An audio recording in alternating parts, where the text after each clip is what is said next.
আসসালামু আলাইকুম রহমতুল্লাহি ওবরকাতুহু। সম্মানিত দর্শক, বাংলাদেশের রাজনীতি এবং সংসদীয় গণতন্ত্রের ইতিহাসে মরহুম সালাউদ্দিন কাদের চৌধুরী একজন অত্যন্ত আলোচিত কিংবদন্তির নেতা। তাকে যদি সমালোচনা করতে চান, তাকে যদি নিয়ে যদি বিতর্ক করতে চান, তাও যেমন করতে পারেন। আবার তার রাজনীতির যে ইতিবাচক যে বিষয়গুলো, সেই বিষয়গুলো নিয়ে যদি আলোচনা করেন, তাহলেও আপনি আলোচনা করতে পারেন। ঘটনা যেভাবেই যাক না কেন, জীবদ্দশায় তিনি যেভাবে রাজনীতি করেছেন, অনেকটা সিংহ শার্দুলের মতো, মানে সিংহের বাচ্চার মতো, ড্যাম কেয়ার, বেপরোয়া। এবং সেই যে তার সঙ্গে আমার একান্ত ব্যক্তিগত সম্পর্ক ছিল।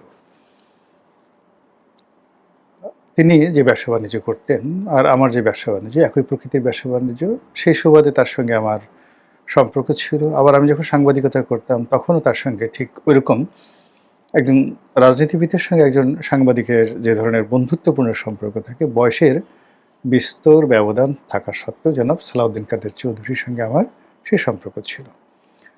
অনেক বিষয় তার সঙ্গে আলাপ হয়েছে। রাজনীতির অন্ধর মহলের অনেক কথা তিনি বলেছেন, যা এই মুহূর্তে আসলে যেহেতু তিনি নেই, সেই কথাগুলো বলাটা ঠিক হবে না। তবে যে সকল কথাগুলো তিনি বাস্তবে বলেছেন, প্র্যাকটিক্যালি বলেছেন এবং সারা দেশ তার সাক্ষী, সেই বিষয়গুলো নিয়ে আজকে আলোচনা করব। তার অনেকগুলো ভাষণ ছিল, বক্তব্য ছিল, যেগুলো রীতিমতো ওই জমানাতে ভাইরাল এবং এখনো পর্যন্ত রাজনীতির অঙ্গনে অমন সুন্দর করে কটাক্ষ করে কিংবা সরাসরি চ্যালেঞ্জ জানিয়ে বলার মতো দুঃসাহস, শক্তি অন্য কোনো রাজনীতিবিদদের নেই। তেলবাজি করা, মাথা নুয়ে থাকা, তারপর পদপদবীর জন্য কারো কাছে ধর্ণা দেওয়া, এই জিনিসগুলো তার মধ্যে ছিল না। তিনি তার আপন গুণে ব্যবসা করেছেন, তিনি তার আপন যোগ্যতায় রাজনীতি করেছেন এবং তিনি তার কর্ম দ্বারা জনগণের মধ্যে অমরত্ব লাভ করেছেন। তার এলাকার জনগণ তাকে ভালোবাসত, প্রচণ্ডভাবে ভালোবাসত, এখনও ভালোবাসে। এবং কয়েকটি নির্বাচনী এলাকা, চট্টগ্রামের নির্বাচনী এলাকা, তিনি এবং তার পরিবারের যে আধিপত্য আছে তার প্রমাণ এবারে নির্বাচনে বহু চড়াই উতরাইয়ের পরেও তার ছোট ভাই গিয়াসউদ্দিন কাদের চৌধুরীকে দল মনোনয়ন দিতে বাধ্য হয়েছে। আর তার সন্তান তারই মতো যে এখন আছে হুম্মাম, তো হুম্মাম কাদের চৌধুরী তারই মতো অনেকটা বেপরোয়া। এবং যারা ক্ষমতা রাজনীতি করেন তারা সাধারণত এই ধরনের সালাউদ্দিন কাদের চৌধুরী বা হুমাম কাদের চৌধুরী এদের মতো মানুষদেরকে বেশি একটা পছন্দ করেন না। কিন্তু এলাকার জনগণের যে ভালোবাসা এবং এলাকাতে তাদের যে আধিপত্য, সেখানে দল যদি তাদেরকে মনোনয়ন না দিত, তারা এমপি হয়ে আসতো, কিন্তু চট্টগ্রামের রাজনীতিতে সাকা চৌধুরীর পরিবারকে বাদ দিলে ওখানে বিএনপি রাজনীতি অনেকটা দুর্বল হয়ে যায়। ফলে কি হলো, রুমিন ফারহানার যেহেতু ওইরকম ব্যক্তি, অ্যাজ এ সিঙ্গেল রুমিন ফারহানা, তো সেক্ষেত্রে সালাউদ্দিন কাদের চৌধুরীর যে পারিবারিক যে ট্র্যাডিশন বা ঐতিহ্য, it's a as a dynasty greater চট্টগ্রামে, তো ওটাকে বিএনপি অস্বীকার করতে পারছে না এখন, আর অতীতেও পারেনি। আর না পারার কারণে সে যখন সেই প্রধানমন্ত্রীর সংসদ বিষয়ক উপদেষ্টা মন্ত্রীর পদমর্যাদায়, যখন হাওয়া ভবনের প্রচণ্ড দাপট, খালেদা জিয়া প্রধানমন্ত্রী, তারেক জিয়া তখন রাজপুত্র রূপে পরিচিত, ঠিক সেই সময় বেগম খালেদা জিয়া এবং তারেক রহমান সাহেবকে কটাক্ষ করে তিনি তার সেই ভাইরাল বক্তব্য দিয়েছিলেন, আগে জানতাম কুকুরে লেজ নাড়ায়, আর এখন দেখছি লেজে কুকুর নাড়ায়। কল্পনা করতে পারেন কত বড় দুঃসাহস? এটা সালাউদ্দিন কাদের চৌধুরীর ছিল। ফলে ওই সময়টাতে দলের মধ্যে কি পরিমাণ রাজনীতি চর্চা হতো, কি পরিমাণ গণতান্ত্রিক যে বিধিবিধান ছিল, এটা কল্পনাই করা যায় না। তিনি আরেকটি সাক্ষাৎকারে বলেছিলেন যে বাংলাদেশে দুজন মহিলা আছেন। তো তিনি যে মহিলার কথা বলছেন তিনি কিন্তু সেই মহিলার উপদেষ্টা। এই মহিলা একজন সন্তান প্রেমে অন্ধ, বেগম জিয়াকে তিনি বলছেন। আর একজন মহিলা তিনি পিতার প্রেমে, পিতৃপ্রেমে অন্ধ। এরপর তিনি যখন শেখ হাসিনা ক্ষমতায়, তো একবার কি করলো, তার তখন জাহাজ ছিল, ওই সিঙ্গাপুর থেকে ৩-৪টে জাহাজ ছিল, ওইগুলো সব কন্টেনার আনা নেওয়া করতো। তো একবার শেখ হাসিনা তার সেই জাহাজ তল্লাশি করলো এবং খবর আসলো যে তার জাহাজে সোনা চোরাচালান হয় এবং সেখানে বেশ কিছু স্বর্ণ পাওয়া গিয়েছে। এখন আপনি তো বুঝতেই পারেন যে সরকার চাইলে মিডিয়াগুলো ওইভাবেই রিপোর্ট তৈরি করে। তো এই ব্যাপারে সালাউদ্দিন কাদের চৌধুরীকে জিজ্ঞাসা করা হলো। তিনি বললেন যে ওনার চারিদিকে এত সোনা, তিনি ওনার এই চারিদিকে এত সোনা আছে, সেই সোনা বাদ দিয়ে আমার সোনার দিকে ওনার কেন এত নজর আসলো, আমার সোনার দিকে কেন নজর পড়লো, এটা আমি বুঝতে পারি না। Sitting prime minister. তো এই ছিল সালাউদ্দিন কাদের চৌধুরী। তার আরেকটি সেই বিখ্যাত উক্তি, সোনা মিয়া লাল মিয়া, সোনাটাকে কেটে একটু লাল করে দাও। এই যে কাহিনীগুলো, এটা রাজনীতির একটা অসাধারণ স্যাটায়ার। আমাদের এই সংসদে সালাউদ্দিন কাদের চৌধুরীকে মোকাবেলা করার জন্য, মানে সেখানে আওয়ামী লীগকে, সুরঞ্জিত সেনগুপ্ত, তারপরে তোফায়েল আহমেদের মতো ঝানু রাজনীতিবিদদেরকে সবসময় রেডি রাখতে হতো। এবং সেই সংসদ কতটা প্রাণবন্ত ছিল। সালাউদ্দিন কাদের চৌধুরী এবং তোফায়েল আহমেদ একবার ঝগড়া লাগলো সংসদে। তোফায়েল আহমেদ বললেন যে সালাউদ্দিন কাদের চৌধুরী রাজাকারের পুত্র, তার মরহুম আব্বা মুক্তিযোদ্ধাদের এবং জনগণের ধাওয়া খেয়ে কাপড় খুলে উলঙ্গ হয়ে পাহাড় পার হয়ে পালিয়ে গিয়েছিলেন।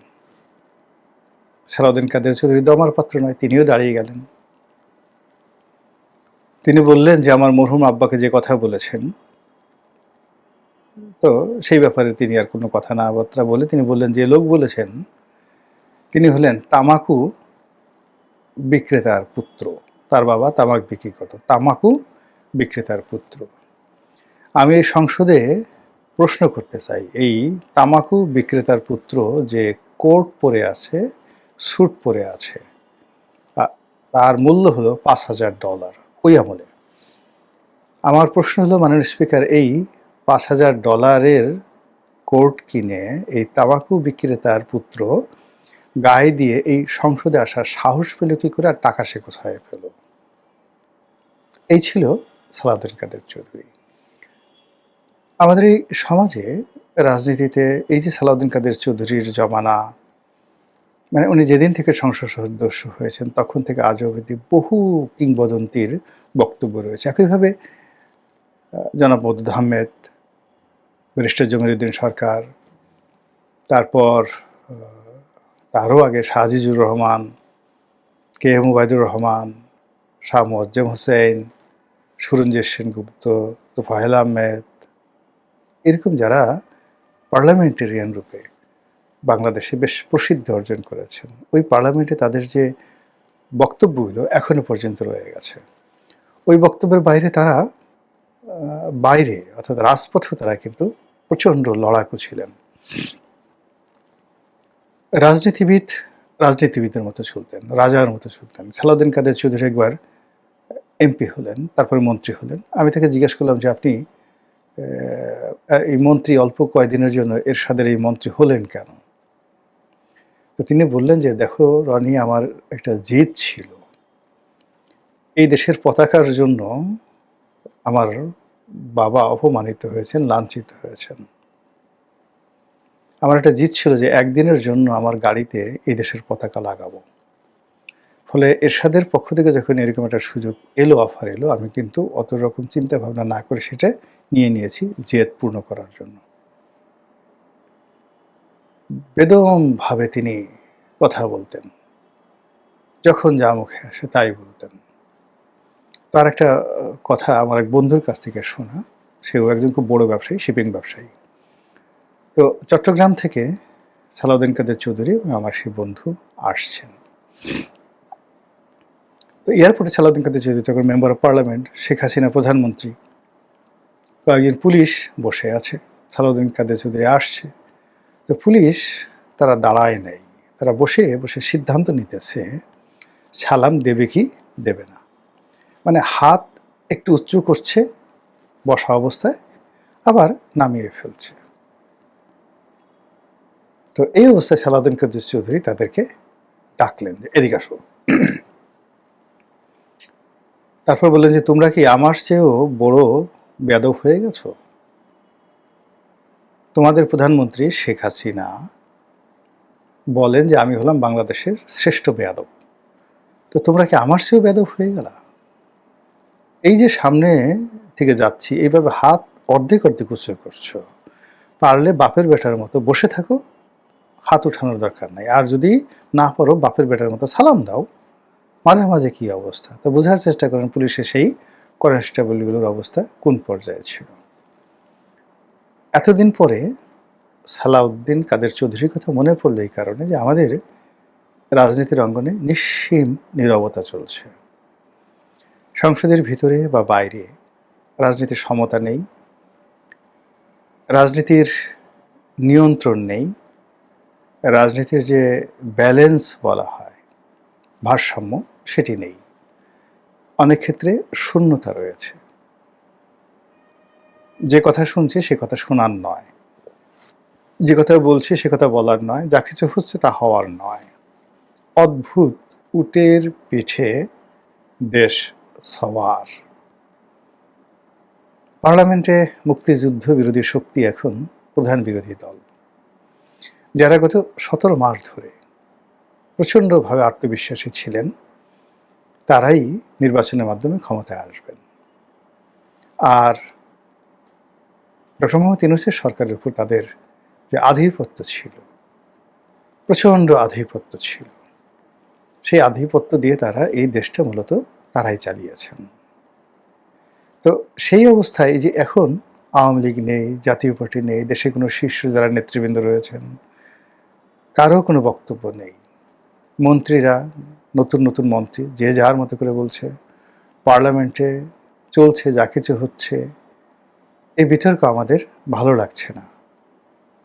প্রশাসন থেকে শুরু করে সব জায়গাতেই অদক্ষতার ছাপ, ছোটোখাটো সমস্যা পাহাড়ের মতো আমাদের উপর চেপে বসেছে। অথচ যদি রাষ্ট্র পরিচালনায় অভিজ্ঞতা থাকতো, দেশে সালাউদ্দিন কাদের চৌধুরীদের মতো মুখরা রাজনীতিবিদরা থাকতেন, ব্যাকবোনওয়ালা রাজনীতিবিদরা থাকতেন, কি আওয়ামী লীগ, কি বিএনপি, কি সরকারি দলে, কি বিরোধী দলে, ডাজ নট ম্যাটার, চটাং চটাং কথা বলতেন, সরকারের ভিত্তি কেঁপে উঠত, বিরোধী দল বিতর্কে নামার জন্য উত্তেজিত হয়ে পড়ত, দেশের মধ্যে একটা ট্রান্সপারেন্সি চলে আসতো।